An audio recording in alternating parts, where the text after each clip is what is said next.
Capítulo 12. A década da ousadia. Certa vez, meu filho Paul se hospedou em um hotel de Londres e recebeu vários panfletos de teatros e restaurantes ao fazer o check-in. Um deles deixou-o espantado. O folheto convidava o hóspede para uma sessão espírita ali mesmo no hotel. Na maior parte do mundo, o ocultismo tem se tornado um elemento normal do cotidiano da sociedade contemporânea.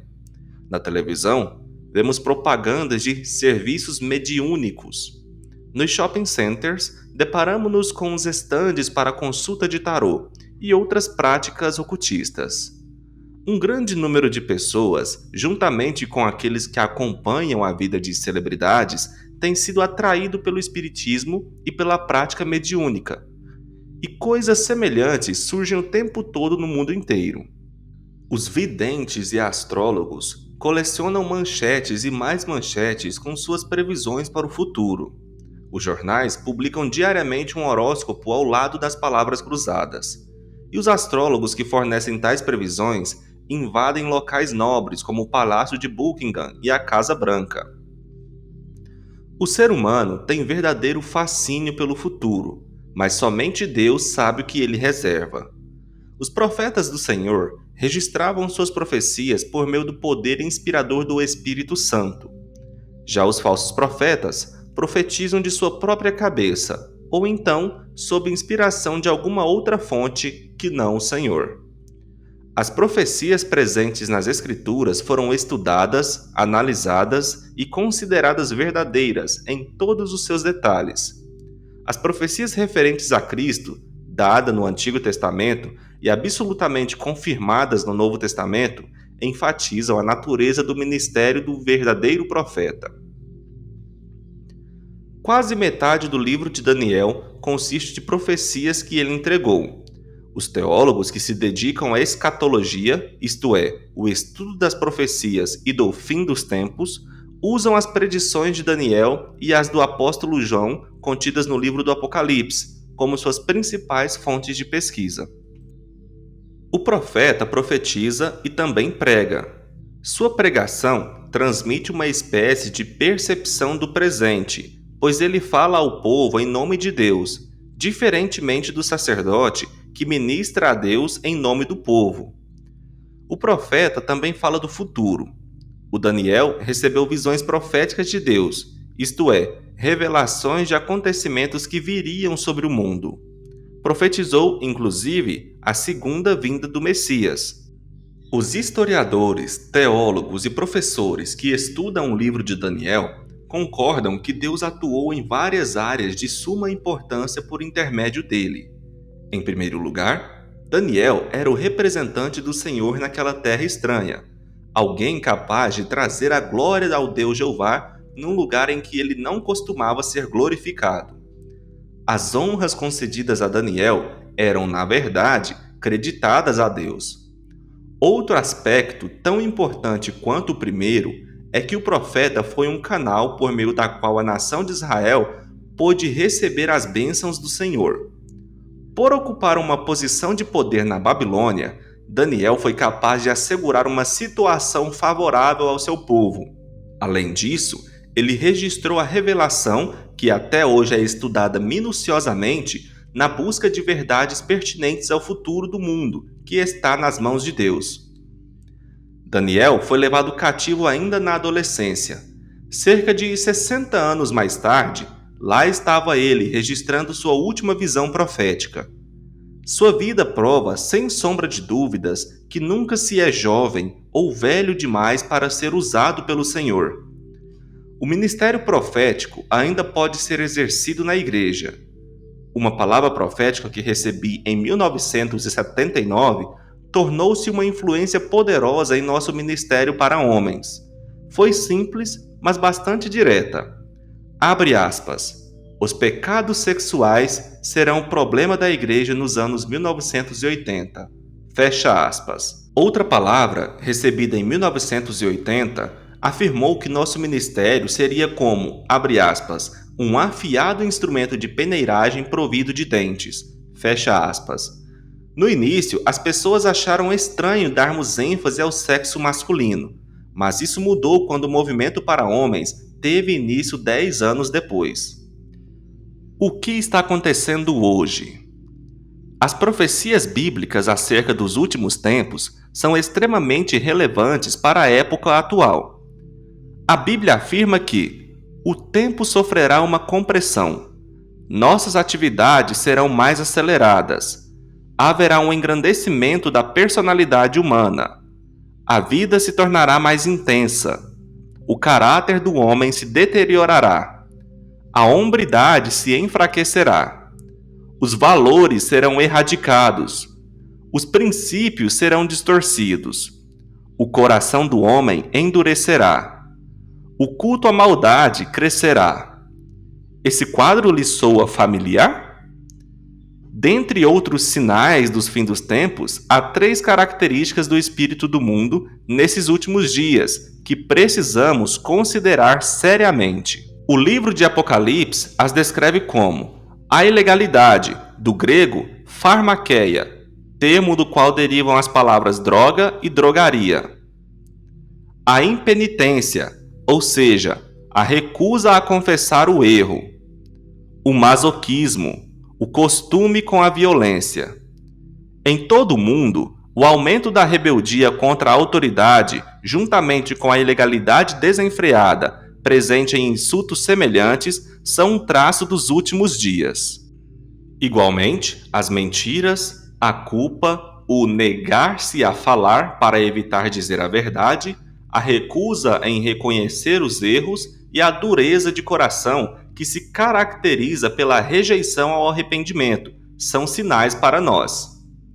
Quanto mais testemunhamos essas coisas e maior se torna a dureza do coração humano, mais percebemos que estamos vivendo o que a Bíblia chama de tempos terríveis.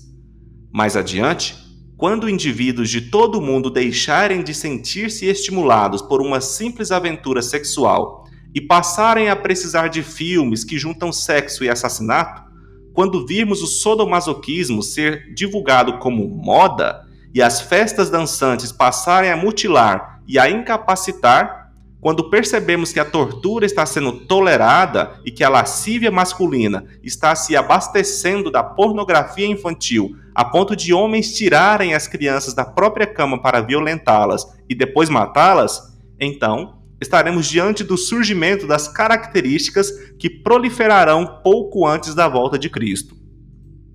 Consideremos, no entanto, que sinais semelhantes a esses já estão ocorrendo em nossos dias. Os tempos áureos do domínio e da avançada cultura que a Babilônia gozou no período de Daniel entraram em declínio até culminarem num colapso catastrófico. Um aspecto que anunciou essa decadência foi que os homens tornaram-se como mulheres. A feminização da hombridade passou a dominar a Babilônia. O problema, no entanto, não estava nos trejeitos efeminados, mas no fato de o homem abandonar a responsabilidade que era masculina de administrar a terra. Com isso, ele perdeu a liderança moral e a sua responsabilidade. Tornou-se hesitante e deixou um vácuo que gerou a necessidade de as mulheres assumirem posições de poder. Os mesmos sintomas estão presentes nos nossos dias. A última eleição para a presidência nos Estados Unidos foi chamada de O Ano da Mulher. Os líderes norte-americanos testificam de uma teologia renovada, mas se mantêm presos a uma filosofia liberal. A nação está prestes a sofrer uma sólida mudança de filosofia baseada na transformação da moral. A mudança é sempre certa, mas nem sempre é benéfica. O mundo tende a descriminalizar e legalizar aquilo que não consegue controlar. A Igreja, por sua vez, racionaliza e dá uma abordagem psicológica a essas coisas. Já o homem desmoraliza o que foge ao seu controle e contemporiza nesse tipo de situação. Quando registrou suas visões, Daniel não tinha ideia do que estaríamos vivendo hoje. A maioria dos estudiosos que interpretam e ministram ensinos proféticos acerca da segunda vinda de Cristo tende a enfatizar os aspectos negativos em lugar dos positivos. Já foram escritos livros e mais livros sobre o anticristo, a marca da besta, a grande tribulação e o fim do mundo. Não raro, o ensino para por aí.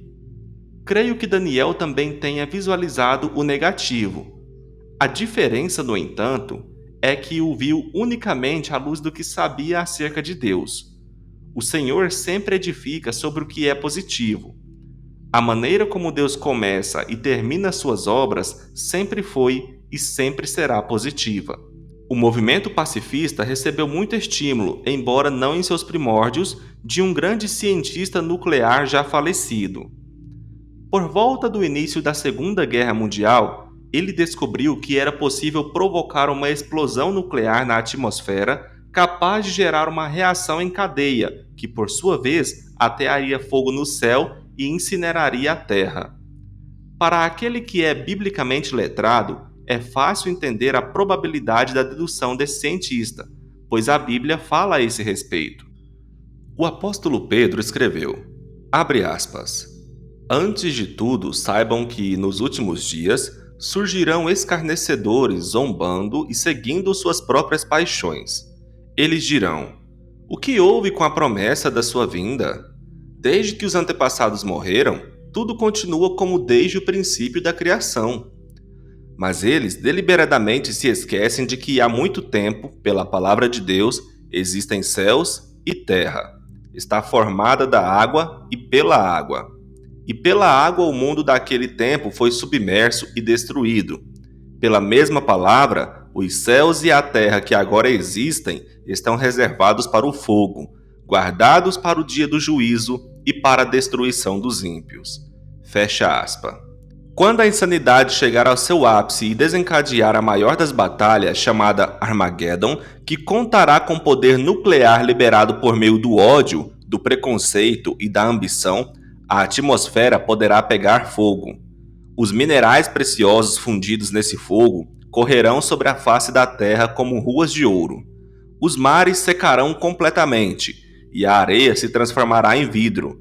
O efeito desse fenômeno pode bem ser as ruas de ouro e os mares de vidro que a Bíblia descreve.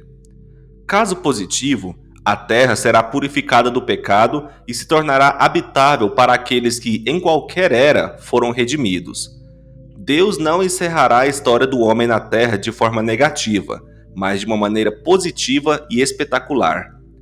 Por muito tempo, os profetas, pastores, evangelistas e mestres controlaram e condenaram o comportamento das pessoas, incutindo nelas o medo de que Cristo não voltaria para aqueles que vão ao cinema, ao estádio de futebol ou que participam de atividades recreativas. O comentário na página 203 diz: a maneira como Deus começa e termina suas obras sempre foi e sempre será positiva. Porém, a segunda vinda do Senhor não deve ser uma fonte de pavor para o crente, mas de alegria, paz e conforto. Cristo é a verdade. Seu Espírito é o Espírito da verdade. Quando a verdade chamar, as pessoas em quem houver esse Espírito subirão para estar com Cristo. Vamos, portanto, tirar o medo do lugar que pertence à fé jubilosa. O dia do juízo está chegando. É verdade que haverá um dia de ajuste de contas em que o homem será julgado por Deus. Esse será um dia difícil para o mundo e todo o que nele há. Se o homem ímpio tem cometido perversidades hoje, quando ainda há algum vestígio de moralidade, decência e santidade no mundo, imaginemos o que acontecerá conforme essa influência for diminuindo. O crescimento do culto à maldade é, no entanto, uma condição para as coisas vindouras venham a se concretizar. Abre aspas.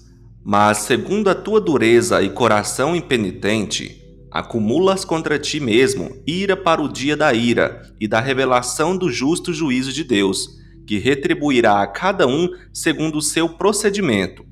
A vida eterna aos que, perseverando em fazer o bem, procuram glória, honra e incorruptibilidade, mas ira e indignação aos facciosos, que desobedecem à verdade e obedecem à injustiça.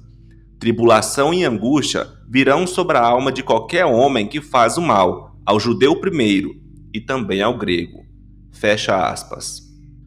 A indignação é a reação pertinente diante de uma transgressão. Deus tem o direito de se sentir indignado conosco quando nos rebelamos contra o que é reto, a fim de fazer o que é errado. A ira é a expressão da indignação com toda a intensidade emocional que pode acompanhá-la. Quando a Bíblia fala sobre a ira e a indignação de Deus, fica claro que tais sentimentos têm como alvo a iniquidade do homem. A famosa perversão de Sodoma e Gomorra e o juízo executado contra essas cidades são como um grão de areia perto do que está por vir. Deus baseará o julgamento do mundo em 7 princípios. 1. O julgamento será segundo a verdade. Abre aspas. Bem sabemos o que é juízo de Deus, é segundo a verdade contra os que praticam tais coisas. 2. O julgamento será conforme a parcela de culpa que cada indivíduo acumulou para si. Abre aspas. Mas, segundo a tua dureza e coração impenitente, acumulas contra ti mesmo ira para o dia da ira e da revelação do justo juízo de Deus. Fecha aspas. 3. O julgamento se baseará em nossos atos e não em nossas intenções. Abre aspas. Que retribuirá a cada um segundo o seu procedimento. Fecha aspas. 4. O julgamento não fará acepção de pessoas. Abre aspas. Porque para com Deus não há acepção de pessoas. Fecha aspas. Seja príncipe, seja servo, rico ou pobre, líder ou seguidor de qualquer raça, nação ou geração, Deus não será parcial. 5. O julgamento se baseará no que fizemos e não no nosso mero conhecimento. Abre aspas. Porque os simples ouvidores da lei não são justos diante de Deus, mas os que praticam a lei hão de ser justificados. Fecha aspas. 6. O julgamento será feito com base no Evangelho de Cristo, e não em preceitos psicológicos ou declarações filosóficas. Abre aspas. No dia em que Deus, por meio de Cristo Jesus, julgar os segredos dos homens de conformidade com o meu Evangelho. Fecha aspas. 7. O julgamento será segundo a realidade. Abre aspas. Porém, judeu ou cristão é aquele que o é interiormente, e circuncisão é o que é de coração, no espírito, não segundo a letra, e cujo louvor não procede dos homens, mas de Deus. Fecha aspas. Esses são os critérios com base nos quais podemos nos avaliar ao examinarmos a nossa vida à luz da palavra de Deus, a qual penetra até o ponto de dividir a alma e espírito, juntas e medulas, e é apta para discernir os pensamentos e propósitos do coração. Esses critérios divinos foram escritos pelo apóstolo Paulo no Novo Testamento. Contudo, séculos antes, nas profecias de Oséias, Deus descreveu 6 razões para a queda de Israel. Primeiramente, os israelitas se tornaram vítimas da cultura cananeia que os cercava e abriram mão de sua própria cultura.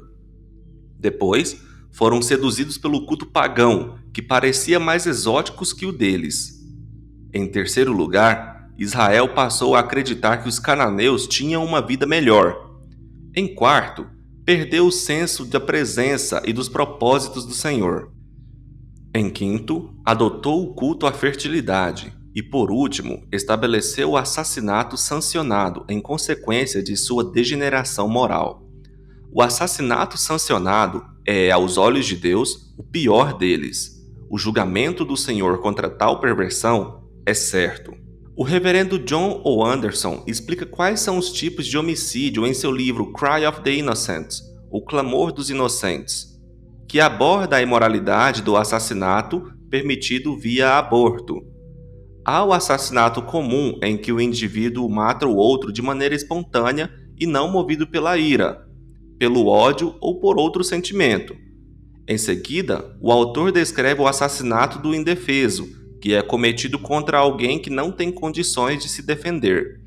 Esse foi o tipo de assassinato cometido pelo ex-ditador da Uganda, Idi Amin, que matou 650 mil pessoas, e pelo Partido Comunista Khmer Rouge, que tirou a vida de 2 milhões de indivíduos no Camboja. É ainda o tipo de assassinato por trás do absurdo derramamento de sangue que ainda vem ocorrendo em várias partes do mundo. Por último, há o homicídio decorrente de uma sanção oficial. Os assassinatos do Holocausto ocorrido na Alemanha durante a Segunda Guerra Mundial foram desse tipo. O aborto é hoje o Holocausto do Ocidente. O assassinato sancionado cria um buraco na estrutura de uma nação por onde entra o espírito de homicídio, que por sua vez leva ao infanticídio, à eutanásia, ao suicídio assistido, às guerras entre gangues ou os conflitos tribais e até mesmo a sacrifícios ritualísticos, em geral de bebês que nascem unicamente para esse fim. A decisão da Suprema Corte dos Estados Unidos, favorável ao aborto, abriu um buraco na estrutura da sociedade norte-americana e um espírito de morte devastou o país. Pelo cheiro forte da morte, no entanto, vem o doce perfume da vida. O Evangelho, que tem poder para transformar o mais vil dos homens em um santo de Deus, estende a graça e a misericórdia divina ao pior dos seres humanos. Certa vez, um detento me enviou de presente uma capa da Bíblia modelada em couro para agradecer as mensagens, em forma de livros e fita de vídeos que ele recebera pelas grades de sua cela de segurança máxima. O corpo daquele homem estava aprisionado, mas não o seu espírito. E onde está o Espírito do Senhor, aí há liberdade. Quem são os cristãos realmente? Jesus Cristo se apresentou ao tribunal de Pilatos e este lhe perguntou se ele era rei. Abre aspas. A tua própria gente e os principais sacerdotes é que te entregaram a mim. Fecha aspas. Prosseguiu o governador. Que fizeste? Jesus respondeu. Abre aspas. O meu reino não é deste mundo. Se o meu reino fosse desse mundo, os meus ministros se empenhariam por mim para que não fosse eu entregue aos judeus. Mas agora o meu reino não é daqui. Fecha aspas. Os judeus que foram falar com Pilatos cometeram um erro. Pensaram que o Messias seria um rei que subverteria a ordem do governo romano. Um libertador que os livraria do jugo daquele regime secular e os colocaria sob um jugo compatível com a sua religião. Jesus, no entanto, não veio para mudar o governo secular ou lutar contra ele, mas para transformar o coração dos homens, convertê-los ao reino de Deus e gerar em cada um a sua imagem, isto é, a semelhança de Cristo. Os cristãos são raça eleita. Sendo assim, nossa missão específica na Terra não é a de nos concentrarmos no governo secular, embora, tal como Daniel, possamos sim influenciá-lo. Nosso propósito é alcançar as pessoas com o Evangelho de Jesus Cristo. Gastar toda a nossa energia tentando mudar o governo ou estabelecer uma nova ordem mundial é frustrar a graça de Deus em nossa vida. O reino de Deus não é deste mundo. Não é um reino secular ou temporal, mas um reino divino e eterno, estabelecido na terra unicamente por estar no coração dos homens. Certo secularista dogmático disse-me, abre aspas, pois bem, o Senhor está pregando apenas uma mensagem espiritual, não possui uma consciência social. Fecha aspas. Minha resposta a esse comentário é, abre aspas, entra lixo, sai lixo. Fecha aspas. A consciência social deste mundo sempre emanou da Igreja de Jesus Cristo. A filantropia e a benevolência também sempre tiveram início nela. Quais são as organizações mais proeminentes do mundo que têm despendido dinheiro, tempo, esforço, alimentação, vestuário e abrigo no cuidado dos pobres e desabrigados? São organizações cristãs, sustentadas pelas doações das pessoas. O amor é doador. Deus é amor. O amor serve. Aqueles que amam a Deus amam servir. A igreja também não é uma organização incestuosa como são algumas associações, isto é, disposta a servir apenas ao seu próprio povo. A verdadeira filantropia cristã é imparcial. Nada no mundo supera a igreja no serviço prestado à humanidade. O que os cristãos realmente fazem? O maior ato de filantropia é a disposição de compartilhar o Evangelho de Jesus Cristo. Durante a minha vida, tive a oportunidade de conhecer alguns dos homens mais notáveis que Deus já colocou nesta terra. São indivíduos que admiro e respeito. Chego até a ficar impressionado pela forma como compartilham o Evangelho com sua geração. Homens de todo o mundo passam pelos nossos Leadership Training Institutes, Instituto de Treinamento em Liderança, cada qual com uma história de como Deus operou em sua vida. Todavia, o testemunho que mais nos emocionou foi o do pastor Suliasi Kurulo, da República de Fiji, que veio passar um fim de semana conosco. Seu relato foi emocionante. Sob liderança desse homem, cristãos comuns sem qualquer tipo de formação teológica formal saíram para ministrar de modo sistemático a cada família de sua nação. Durante anos, atravessaram o país a pé e de ônibus, visitando pessoalmente cada casa e dando literatura evangélica às pessoas. Depois de concluírem a varredura da nação 2 vezes, decidiram alcançar toda a região do sul do Pacífico que o cercava. Então, esse grupo, composto na maior parte de homens solteiros e não de pastores ou ministros profissionais, dirigiu-se às Ilhas Salomão e se reuniu com os irmãos de lá. Juntos, partiram com a missão de alcançar cada bairro, indo de casa em casa, de porta em porta. Seguindo um mapa estratégico das ilhas, chegaram à fronteira com o sanguinário povo Kauai, um grupo étnico que vivia no interior da ilha de Malaita. Os Kauaios são nossa próxima missão, disseram os fijianos. Não, vocês não podem entrar lá, replicaram os moradores da Ilha Salomão. Mas nós precisamos. Vocês não entendem, protestaram os irmãos da Ilha de Salomão. Nossos antepassados foram mortos por esse povo. O governo teme o que eles podem fazer. Desde 1947, ninguém mexe com eles. Uma porção de missionários já entrou no território dos Kauaios e não houve um que sobrevivesse mais de 3 dias ali. A igreja acabou virando as costas para eles. São indivíduos tão violentos que não conseguem nem sequer viver perto um dos outros, pois brigariam até a morte. Não podemos entrar. Mas Deus nos enviou lá, da nossa terra, com a missão especial de alcançar cada casa das Ilhas Salomão, insistiram os fijianos. E isso inclui o povo kauaio. Se nossa caminhada até aqui significa que não voltaremos para nosso povo, estamos dispostos a abrir mão da nossa vida. Foi Deus quem nos comissionou, e não os homens. Se essa é a vontade dele, assim será. Se tivermos de morrer, morreremos. Os cristãos das Ilhas Salomão se sentiram desafiados pela fé dos irmãos fijianos. Então, o líder dos salomônicos se colocou de pé e falou em nome do grupo. Esses homens vieram até aqui para cuidar do nosso povo, disse ele com cautela. Como podemos se importar mais com os nossos conterrâneos do que com nós mesmos? E voltando-se para os fijianos, disse, se vocês morrerem, nós morreremos com vocês. Durante uma semana, aqueles irmãos jejuaram e oraram juntos, pedindo a Deus que derramasse graça sobre eles e que o inimigo fosse silenciado e detido. Então, entraram no território dos Kauaios e tão logo subiram as montanhas para chegar ao primeiro povoado, foram levados aos chefes tribais, que os receberam com facas empunhadas. Não houve um momento em que não corressem perigo.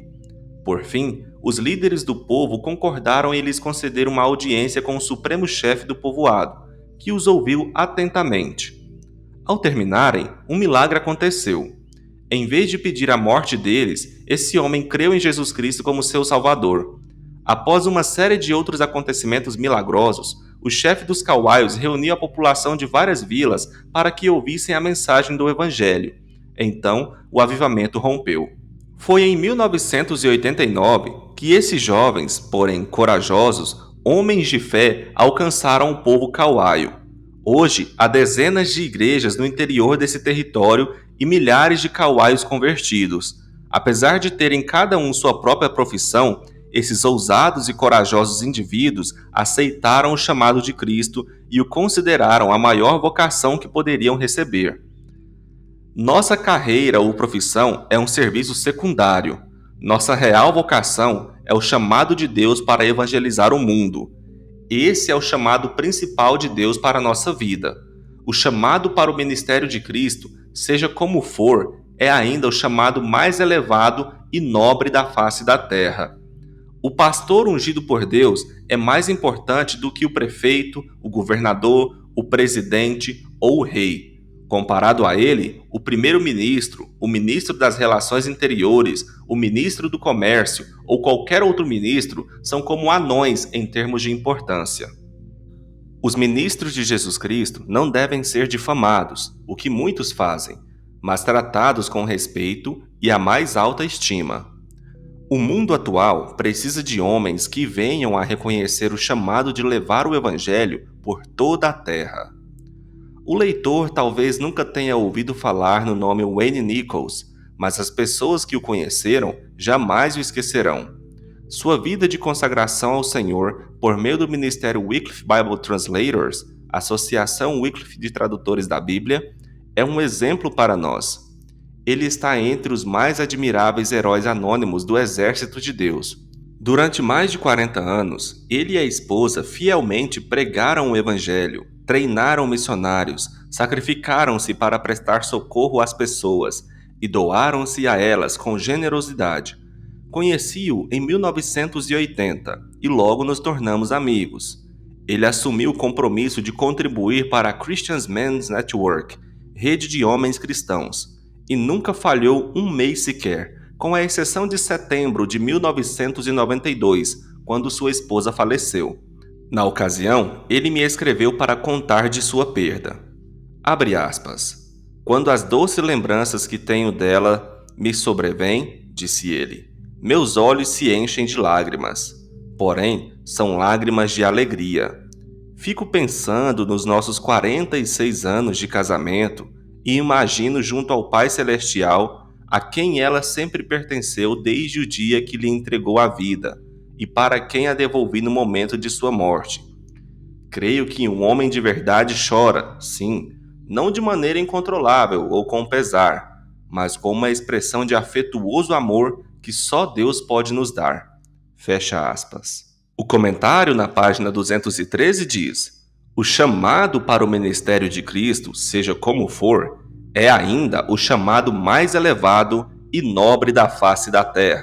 Hoje, aos 70 anos de idade, seu ministério consiste em encontrar e recrutar jovens rapazes que tenham o mesmo desejo e entusiasmo por Cristo. Algum tempo depois, quando conversamos novamente, Wayne fez uma pergunta que costumo fazer às outras pessoas.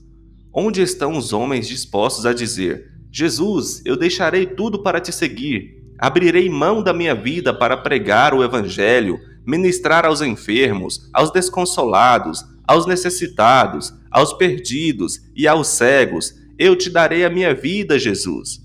Onde estão, nas conferências e reuniões evangélicas de hoje, os apelos que chamam as pessoas ao ministério?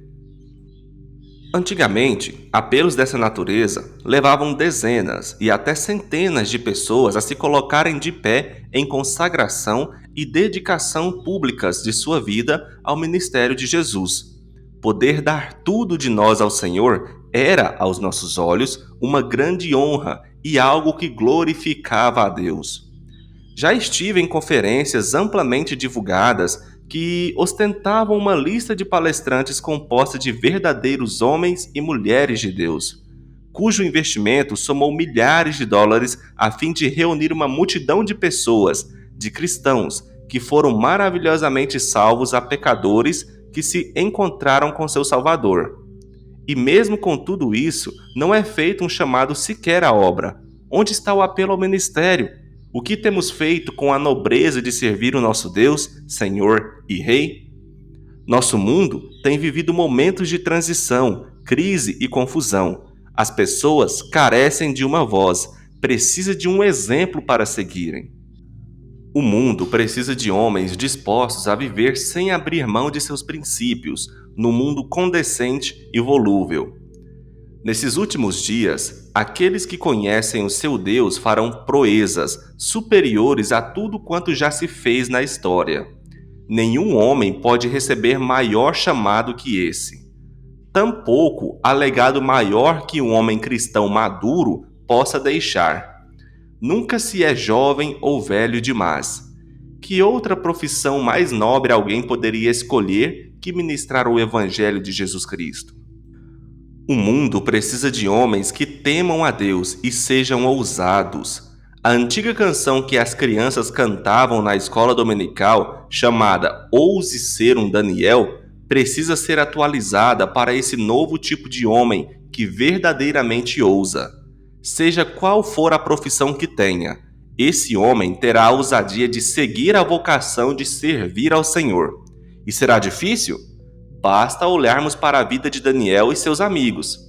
É difícil quando somos atirados aos leões ou numa fornalha ardente, as pessoas zombam de nossa experiência com Deus, damos início ao ministério e vemos nossa família se alimentar mal, nossos amigos mais queridos nos aconselham a parar de correr atrás da ilusão de nos tornarmos ministros do Evangelho, metade da congregação que pastoreamos sai da igreja porque nossa mensagem é direta demais. Temos de dizer ao nosso filho que, se ele se divorciar e casar com outra mulher da igreja, não poderão mais frequentá-la? Nossa filha nos conta que está grávida do filho do diácono. Somos obrigados a sair da igreja por uma ação governamental e não termos ninguém ao nosso lado. Precisamos ser fortes para atender ao chamado de Deus, aceitar o honroso ministério de Cristo e enfrentar as adversidades. Aqueles que conhecem o seu Deus farão proezas. Para o homem que se acha firmado e alicerçado na palavra do Senhor, os tempos difíceis que estão por vir serão a maior das oportunidades para proclamar a glória de Deus. Quanto mais escura a noite, mais brilhante é a luz. Em primeiro lugar, devemos começar de onde estamos e com os recursos que temos. Não desprezemos os começos humildes. Um dos sinais dos últimos dias é que aqueles que rejeitarem a verdade em Jesus Cristo serão entregues à operação do erro para darem crédito à mentira. Quem ama a injustiça, seja um frequentador da igreja ou não, rejeita a verdade de Cristo e acredita em falsidades. Esses perderão a vinda de Cristo, pois estarão seguindo os prodígios da mentira, as filosofias imorais, todo engano de injustiça, manifestações estranhas e personalidades carismáticas. É uma estratégia. O amor pela verdade é o padrão do verdadeiro cristianismo. Embora pareça real, a ilusão não possui qualquer conteúdo ou realidade. É semelhante a uma miragem do deserto que uma pessoa sedenta tenta alcançar. O comentário na página 216 diz: o amor pela verdade é o padrão do verdadeiro cristianismo. Ela está constantemente diante de nós, mas nunca a encontramos ou alcançamos. E só parece real porque a pessoa que a enxerga está enganada. A imagem que os homens adorarão nos últimos dias não será necessariamente algo concreto. Talvez seja mais semelhante a uma ilusão. Somente a verdade é real. É preciso força para resistir às seduções sutis, capazes de nos enganar, desviar-nos do nosso alvo e nos destruir. Elas são sobremodo astutas, tentadoras e atraentes, são desastrosas. Portanto, vamos nos certificar de que os sinais que estamos seguindo realmente apontam para Jesus. Pensamentos finais. A mudança sempre é certa, mas nem sempre é benéfica. O mundo tende a descriminalizar e legalizar aquilo que não consegue controlar. A igreja, por sua vez, racionaliza e dá uma abordagem psicológica a essas coisas. Já o homem desmoraliza o que foge ao seu controle e contemporiza nesse tipo de situação. O Senhor sempre edifica sobre o que é positivo. A maneira como Deus começa e termina suas obras sempre foi e sempre será positiva. Quanto mais escura a noite, mais brilhante a luz. Devemos começar de onde estamos e com os recursos que temos. O amor pela verdade é o padrão verdadeiro do cristianismo. Questões para reflexão. Alguma vez você já se interessou por filmes, livros ou palestrantes que afirmavam saber quando ou como a terra acabaria? De que forma a inveja dos cananeus desviou os israelitas do caminho de seguir a Deus? Que forças hoje têm tentado desviar você do caminho? Perguntaram ao grande evangelista John Wesley, abre aspas, o que você faria se soubesse que Jesus estivesse voltando amanhã? Fecha aspas. Ele respondeu, eu selaria meu cavalo e iria para o próximo culto. O que você responderia?